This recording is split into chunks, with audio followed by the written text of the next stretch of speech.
Bonjour et bienvenue dans cette nouvelle vidéo sur la configuration et le paramétrage de votre application Diagpilote.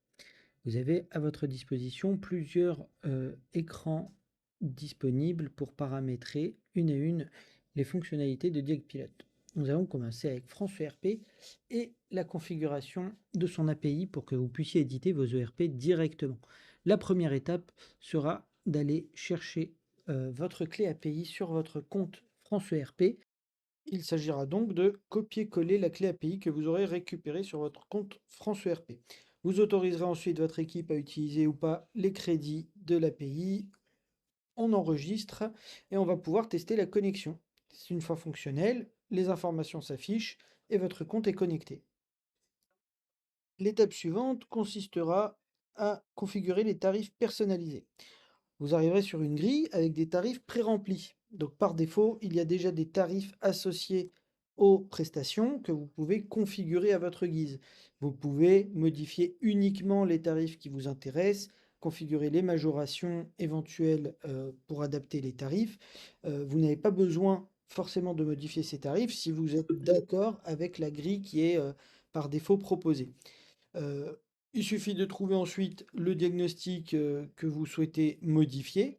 Vous parcourez la liste, vous avez un détail qui s'affiche à chaque fois et en modifiant le tarif, par exemple ici pour les ERP, en enregistrant la grille, il va se mettre en vert et on différencie bien les tarifs que vous avez modifiés des tarifs par défaut. On va pouvoir revenir sur notre système de configuration et configurer le prochain module qui sera les rendez-vous publics.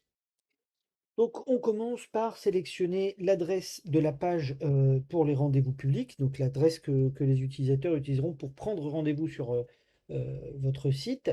On active les rendez-vous publics, évidemment, si on veut les utiliser. On va choisir le pas horaire en minutes, donc c'est la tranche de chaque rendez-vous. Ou alors, on va pouvoir définir des types de rendez-vous qu'on va pouvoir configurer, par exemple un rendez-vous pour un DPE. On va choisir le temps alloué à ce rendez-vous. On va pouvoir en ajouter autant que l'on le souhaite. Par exemple, pour une carèse, on pourra faire des packs complets de diagnostic, etc. pour définir le temps d'un rendez-vous. La durée par défaut, si effectivement on n'est dans aucun cas préconfiguré. Le buffer, c'est le temps que vous allez allouer avant le rendez-vous et après le rendez-vous. Choisir si vous voulez un écart entre deux rendez-vous pour ne pas qu'ils soient collés, évidemment. L'horizon de réservation va vous permettre de savoir combien de temps à l'avance on peut prendre un rendez-vous. Ici, on a configuré des rendez-vous sur 30 jours. Donc, un utilisateur ne peut pas réserver plus de 30 jours à l'avance. Le délai minimum, il ne peut pas choisir par exemple, on va mettre 24 heures avant pour prendre un rendez-vous, quand on ait le temps de s'organiser, et le nombre maximum de rendez-vous qui sont planifiables dans une journée. Donc en général, on va mettre un nombre faisable de 5 rendez-vous maximum dans la journée. On va pouvoir configurer les jours de fermeture. Donc le samedi et le dimanche, aucun rendez-vous n'est possible. Et les exceptions de calendrier, on va prendre une date au hasard et définir que c'est notre anniversaire, par exemple. Voilà, pour bloquer cette date-là, aucun rendez-vous ne sera possible. On enregistre ensuite, on va enregistrer les modifications et la partie rendez-vous public est configurée à cette adresse-là.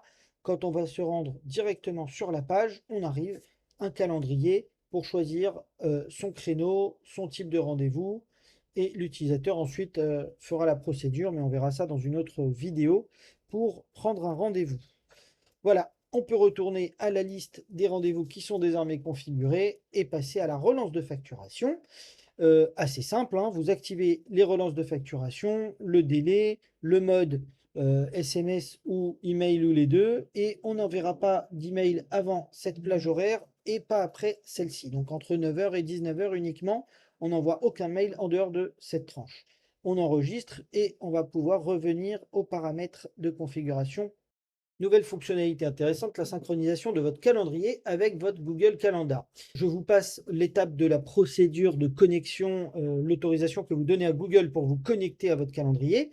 On va pouvoir aussi configurer les événements récurrents, donc des événements qui arrivent à intervalles réguliers, comme aller chercher les enfants chaque jour à 16 h, les récupérer à l'école. Ça nous prend 1 heure. On doit forcément indiquer à partir de quand ces événements sont récurrents, mais pas obligé de définir une date de fin.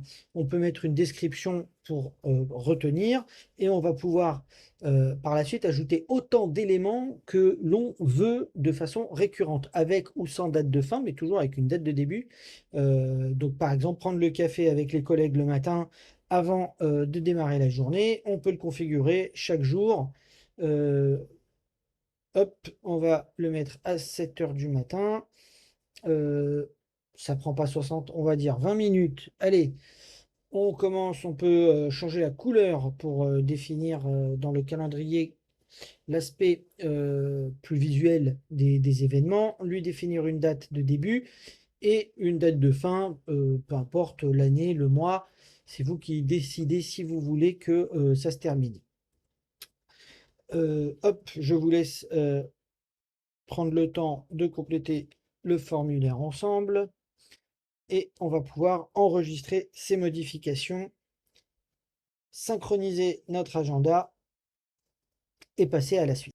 Pour cette avant-dernière étape, on va voir la notification email qui est on ne peut plus simple. Vous avez toutes les notifications qui s'affichent et vous choisissez si oui ou non vous souhaitez recevoir un email à chaque fois que cet événement se produit, que ce soit des nouveaux rendez-vous, un envoi de documents.